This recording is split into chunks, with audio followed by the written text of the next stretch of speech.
اللہ لوگوں کے مرنے کے وقت ان کی روحیں قبض کر لیتا ہے، اور جو مرے نہیں ان کی روحیں سوتے میں قبض کر لیتا ہے،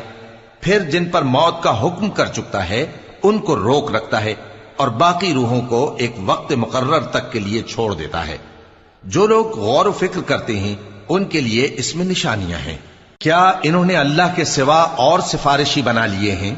کہو کہ خواہ وہ کسی چیز کا بھی اختیار نہ رکھتے ہوں اور نہ کچھ سمجھتے ہی ہوں تب بھی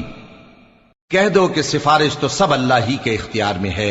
اسی کے لیے آسمانوں اور زمین کی بادشاہت ہے، پھر تم اسی کی طرف لوٹ کر جاؤ گے۔ اور جب ایک اکیلے اللہ کا ذکر کیا جاتا ہے تو جو لوگ آخرت پر ایمان نہیں رکھتے ان کے دل گھٹ جاتے ہیں، اور جب اللہ کے سوا اوروں کا ذکر کیا جاتا ہے تو فوراً خوش ہو جاتے ہیں۔ کہو کہ اے اللہ، اے آسمانوں اور زمین کے پیدا کرنے والے، پوشیدہ اور ظاہر کے جاننے والے، تو ہی اپنے بندوں میں ان باتوں